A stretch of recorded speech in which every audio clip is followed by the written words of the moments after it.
Hi guys, welcome to all on my YouTube channel civil exam Guru. Civil exam Guru YouTube channel में दोस्तों आप लोगों का हार्दिक स्वागत है। In this video, I am going to explain you the some questions related to building material subjects, and we will learn. We have already discussed some questions of building material subject related with stone and brick masonry. So previous 3 video के अंदर मैंने आपको stone के काफ़ी सारे questions और brick masonry के काफ़ी सारे क्वेश्चंस करवा दिए हैं। कुछ क्वेश्चंस ब्रिक मैसनरी का बचा हुआ है, वो हम लोग आज की क्लास में डिस्कस करेंगे। और इसके कंस्टिट्यूएंट क्लासेस के अंदर मैं बीएम के और भी क्वेश्चंस जैसे कि सीमेंट के टॉपिक के ऊपर, लाइम के ऊपर, मोर्टार के ऊपर, फिर कंक्रीट के ऊपर डिस्कस करूँगा आपके साथ। बिल्डिंग मटेरियल सब्जेक्ट का वेटेज की बात करें तो मोस्ट ऑफ सभी एग्ज़ाम के अंदर काफ़ी ज़्यादा वेटेज होता है। इंजीनियरिंग सर्विस की एग्ज़ाम के अंदर ईएससी एग्ज़ाम के अंदर भी बीएम का वेटेज है। एसएससी जेई की आप तैयारी कर रहे हो तो उसमें भी इसका वेटेज खूब होता है। लगभग बात करें तो 15 से 20 क्वेश्चंस जो है वो आपको एसएससी जेई में देखने को मिलते हैं बीएम से। और स्टेट की कोई भी एग्ज़ाम की आप तैयारी कर रहे हैं सिविल इंजीनियरिंग की, तो उसके अंदर भी बिल्डिंग मटेरियल एक इम्पॉर्टेंट सब्जेक्ट है। ठीक है, तो आइए क्वेश्चंस को डिस्कस करते हैं। सबसे पहले next question number 1 is efflorescence in the brick causes due to. Brick के अंदर जो एफ्लोरोसेंस होता है, एफ्लोरोसेंस क्या होता है, तो ब्रिक के सरफेस के ऊपर एक वाइट लेयर जमा हो जाता है। आपने देखा होगा, आपने डेली लाइफ के अंदर देखा होगा कि ब्रिक के सरफेस पे एक वाइट लेयर जमा हो जाता है, उसको हम लोग बोलते हैं एफ्लोरेसेंस। तो ये किसकी वजह से होता है, तो answer is presence of soluble salt in the present clay. तो जो मिट्टी है वहाँ पे यदि उसके अंदर सोल्यूबल सॉल्ट प्रेजेंट है तो उसके कारण से एफ्लोरेसेंस जो है वो कॉजेस होते हैं। Efflorescence is caused due to presence of soluble salt present in the brick. जो ब्रिक के अंदर यदि सॉल्ट की मात्रा है अवेलेबल तो उसके कारण से एफ्लोरेसेंस जो है वो कॉस्ट हो सकता है। When A brick come in contact with the moisture, जब कभी भी ब्रिक जो है मॉइस्चर के साथ संपर्क में आता है तो वाटर इज एब्जॉर्ब, और उसके अंदर वाटर जो है वो एब्जॉर्ब होगा। And then salt is crystallise, और सॉल्ट का क्रिस्टलाइजेशन होगा। आफ्टर ड्राइंग, उसके बाद जब सूखेगी ब्रिक्स, तो white powder patches appear on the brick surface, that is known as a efflorescence. चलिए नेक्स्ट क्वेश्चन की तरफ बढ़ते हैं। Question number 56, how many bricks are require for 1 cubic metre of the brick masonry. एक brick masonry के अंदर, 1 cubic metre brick masonry के अंदर कितने नंबर ऑफ ब्रिक की आवश्यकता होती है, तो answer is 500।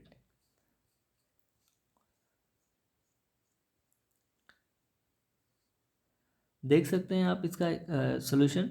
The nominal size of the modular modular brick की नॉमिनल साइज जो है 20 centimetre by 10 centimetre by 10 centimetre होती है। And number of the brick require for the 1 cubic metre of the brick masonry is 1 divided by volume of the brick is equal to 500। Which of the following minerals is responsible for the red colour in the brick. तो हमको सभी को पता है iron oxide जो है वो brick को रेड कलर प्रोवाइड करता है। उम्मीद कर रहा हूँ दोस्तों आपको समझ में आ रहा होगा मेरे द्वारा जो कुछ भी बताया जा रहा है। यदि आपको कोई भी चीज़ डाउट है तो आप जो है वीडियो के नीचे कमेंट सेक्शन में कमेंट कर दीजिए। मैं आपके डाउट्स को और आपके कमेंट्स को सॉल्व करने की कोशिश करूँगा। और आपको कोई भी एग्ज़ाम के बारे में जानकारी चाहिए तो भी आप जो है कमेंट बॉक्स में कमेंट करके मुझसे पूछ सकते हैं।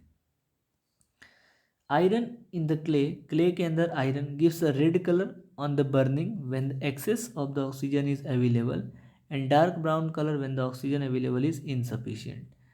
तो ब्रिक जो है, आयरन ऑक्साइड जो है ब्रिक को रेड कलर प्रोवाइड करता है जब excess means desirable amount of oxygen available होगा तब। और डार्क ब्राउन कलर कब होगा, जब ऑक्सीजन सफिशिएंट मात्रा में प्रेजेंट ना हो। Tempering is a process use in the manufacturing of, brick बनाने में करते हैं टेम्परिंग, जो माटी को गूंदने के लिए यूज़ होता है। पग मिल जो है एक इक्विपमेंट होता है, उसका यूज़ करते हैं टेम्परिंग के लिए। तो manufacturing process of the brick में क्या होता है, सबसे पहले अनसॉइलिंग करते हैं, फिर डिगिंग करते हैं, फिर सॉइल को क्लीन करते हैं, उसके बाद टेम्परिंग करते हैं, बाद में ब्लेंडिंग करते हैं, उसके बाद फिर वेदरिंग होता है। ब्लेंडिंग के अंदर ही मोल्डिंग हो जाएगा, ड्राइंग हो जाएगा, बर्निंग हो जाएगा। Moulding, drawing, burning and brick, the preparation of the brick earth flow chart है। What is the nominal size of the standard brick as per the Indian standard? 19 by 9 by 9 centimeter. Nominal size, modular size जो है, nominal size standard size की बात करें, standard जो है 19 by 9 होगा। Modular size जो है वो दोस्तों 20 बाई 10 बाई 10 होगा with mortar. Which of the following is burnt in the Hoffmann kiln during the process of manufacturing? तो हॉफमैन किल्न में किसको हम लोग बर्न करते हैं? तो ब्रिक को बर्न करते हैं। Burning is an important process. Burning अब क्या होता है? तो बर्निंग एक इम्पॉर्टेंट प्रोसेस है in the brick manufacturing as it provide the hardness and the strength to the brick. Means जितना अच्छा बर्निंग होगा उतना ही ब्रिक की हार्डनेस बढ़ेगी और उसकी स्ट्रेंथ बढ़ेगा to the brick and makes them dense and the durable, जिससे ब्रिक जो है मजबूत होगा, ड्यूरेबल होगा। Over burn brick are brittle. अब यदि बर्निंग बहुत ज़्यादा हो गई है तो ब्रिक ब्रिटल हो जाएगा, और under burn brick are the soft. ज़्यादा ब्रिक गर्म हो जाएगा तो ब्रिटल हो जाएगा, और कम बर्न होगा तो सॉफ्ट बनेगी ब्रिक। तो burning of the brick is in the clamp और इन द किल्न। क्लैंप के अंदर भी बर्निंग होती है, किल्न के अंदर भी बर्निंग होती है। किल्न के दो प्रकार की होती है, इंटरमीडिएट किल्न और कंटिन्यूस किल्न। इंटरमीडिएट मतलब एक बार डाल दिया तो उसके बाद हमें जो है वेट करना पड़ेगा। कंटिन्यूस किल्न मतलब कंटिन्यूस एक तरफ आप ब्रिक के मोल्ड डालते रहो, दूसरी तरफ इसको आपको मिलते रहेगी। कंटिन्यूस में बुल ट्रेंच, हॉफमैन और टनल किल्न आती है, याद रखिएगा। Bull trench kiln is commonly use in India. Bharat के अंदर जो है बुल ट्रेंच यूज होता है। It require the more fuel, more space than the Hoffmann kiln, but initial cost require is low. Hoffman kiln require less space, less fuel and higher initial cost. It is superior to the bull trench kiln as percentage of the quality of the brick is more. यदि ज़्यादा BRICS की quality या फिर अच्छी quality वाली BRICS आपको बनानी हो तो आप जो है हॉफमैन किल्न जो है यूज़ करेंगे। Question number 61, as per the IS 2185/2005, what is the minimum compressive strength for open and closed cavity load bearing masonry unit? The answer is 3.5 Newton per mm square. Question number 62, the dimension for the spatial shape of the clay brick. Clay brick का जो special shape है वो dimension किस code से fix होता है? तो IS 6165/1971। अब यार ध्यान रखिएगा, IS कोड कभी कुछ भी पूछ सकते हैं। तो 1464 is a clay ridge and the ceiling tiles specification. 6165 dimension for the special slab of the clay brick. 3951 hollow clay tiles for the floor and the roof. 3461 PVC asbestos to the 8 floor tiles. What is the absorption for class A of a roof tiles is? Answer is 14 to 19%. Good brick earth should contain alumina of, alumina कितना होना चाहिए? 20 से 30% alumina होना चाहिए. When the deposit of efflorescence is more than 10% but less than 50% of the exposed area of the brick, the presence of efflorescence is classified as 10% से ज़्यादा, 50% से कम तो वो मॉडरेट होता है। 10% से ज़्यादा, 50 से कम तो मॉडरेट होगा। Nil, deposit of efflorescence is imperceptible. यदि एफ्लोरेसेंस बिल्कुल भी नहीं है तो nil. Slight, deposit of efflorescence does not cover the more than 10% of expose area of the brick. यदि 10% से ज़्यादा कवर नहीं है तो स्लाइड, 10% से ज़्यादा और 50 से कम है तो moderate. 50 deposit of efflorescence is more than 50 but deposit does not powder or flake away the brick surface is heavy. 50% ज़्यादा होगा तो हैवी होगा. Deposit are heavy with the paving और फ्लैकिंग द सरफेस, मतलब सरफेस जो है टूट रहा है, पाउडर हो गया है, तो वो सीरियस कंडीशन कहलाएगी. चलिए next, identity the name of the shape of the brick shown in the given figure. तो इसको क्या बोलेंगे, इसको बोलेंगे हम लोग कैंट. क्या बोलेंगे, कैंट. इस प्रकार से कटिंग किया गया, देख सकते हैं. चलो, तो यहाँ तक हमने ब्रिक के क्वेश्चंस को कंप्लीट कर लिया हुआ है. ठीक है, अभी आगे हम डिस्कस करेंगे cement mortar, chapter number 3 discuss करेंगे. आप यहाँ पे देख पा रहे हैं 3rd चैप्टर आपको दिखाई दे रहा है, सीमेंट लाइम एंड मोर्टार.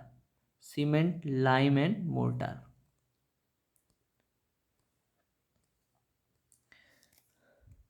चलिए, तो सीमेंट से सबसे पहला question, soundness test of cement by Le Chatelier apparatus gives the unsoundness due to free lime only. किसकी वजह से, फ्री लाइम ओनली.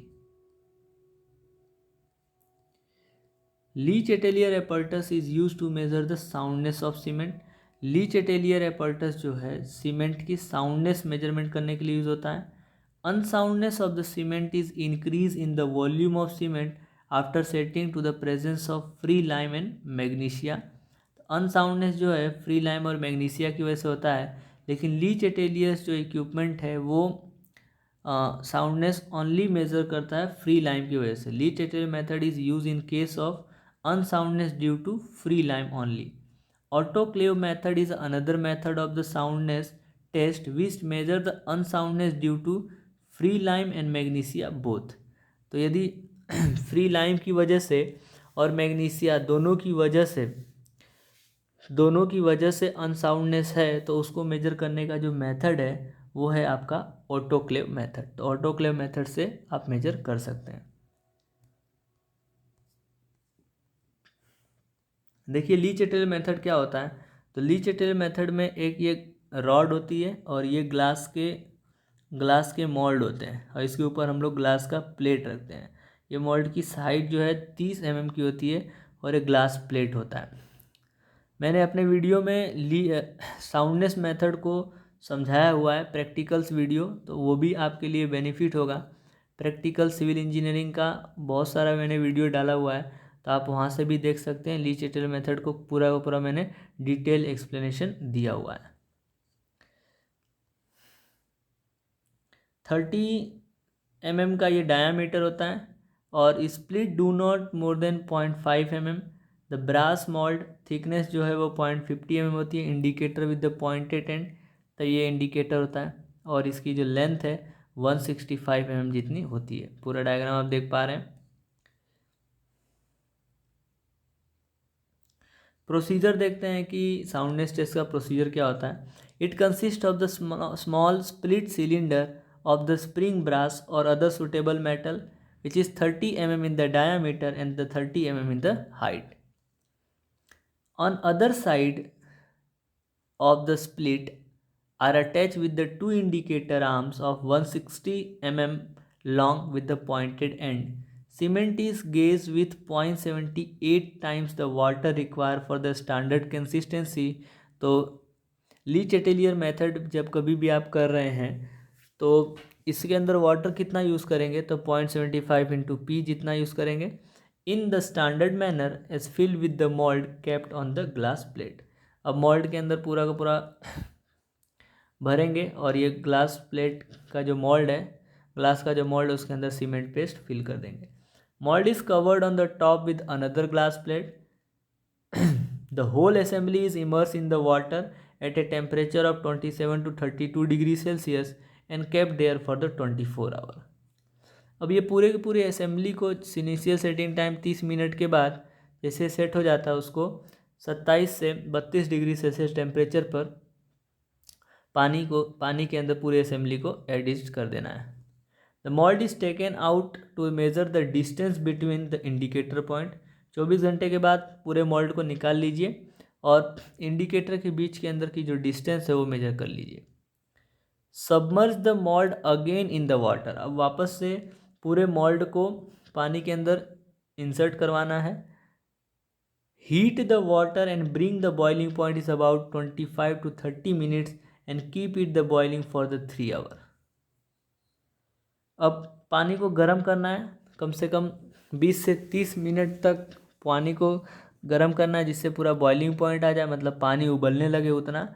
और उसके लिए फिर आप 3 घंटे तक पानी के अंदर रखिए। Remove the mould from the water, अब वाटर में से मोल्ड को निकाल लीजिए।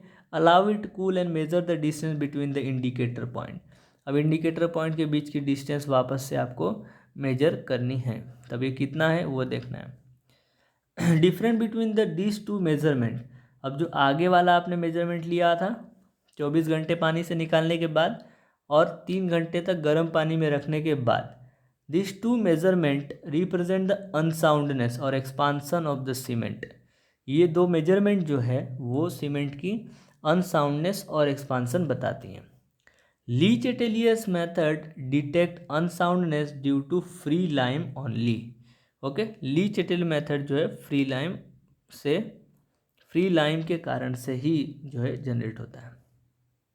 अब ये चीज़ आपको ध्यान रखना है टेबल कि ऑर्डिनरी पोर्टलैंड सीमेंट के लिए, रैपिड हार्डनिंग सीमेंट के लिए, लो हीट सीमेंट के लिए और पोर्टलैंड पोज़ोलाना सीमेंट के लिए जो एक्सपांसन है वो 10 mm से कम होना चाहिए, मीन्स 10 mm से कम होना चाहिए। High alumina cement, super sulphate cement 10 mm से ज़्यादा नहीं होना चाहिए। ओके, चलिए क्वेश्चन नंबर 2। तो पहला क्वेश्चन जो था वो लाइम का था। आगे क्वेश्चंस हम लोग नेक्स्ट क्लास के अंदर डिस्कस करने वाले हैं। ठीक है, नेक्स्ट क्लास के अंदर डिस्कस करने वाले हैं। सेकंड क्वेश्चन से मैं डिस्कस कराऊंगा सीमेंट, लाइम और मोर्टार, तीनों एक बाइंडिंग मटेरियल है। सीमेंट, लाइम और मोर्टार। मोर्टार क्या होता है? मोर्टार जो है सीमेंट और सैंड और वाटर, सीमेंट, सैंड और वाटर को मिक्स करके जो मटेरियल बनता है वो मोर्टार है। सीमेंट और लाइम जो है एक बाइंडिंग मटेरियल तरीके से हम लोग यूज़ करते हैं। तो काफ़ी डिटेल में हम देखने वाले हैं, एक एक क्वेश्चन हम डिस्कस करेंगे, उसके साथ साथ हम लोग डिटेल एक्सप्लेनेशन भी देखते जाएंगे, जिससे आपका कंसेप्ट जो है वो क्लियर होता जाएगा। तो thank you very much for watching this video. यदि आपको वीडियो पसंद आया हुआ है तो आप लाइक ज़रूर करना। लाइक करोगे तो मुझे मोटिवेशन मिलेगा, जिससे मैं और भी बहुत सारे वीडियो आपके लिए लेके आऊँगा। और चैनल पे पहली बार आए हैं तो सब्सक्राइब ज़रूर कर दीजिए। बेल आइकन को भी प्रेस कर सकते हैं, जिससे आपको मेरे चैनल पे आने वाले सभी वीडियो का नोटिफिकेशन जो है वो मिलता रहे। तो once again thank you very much, keep watching, keep sharing.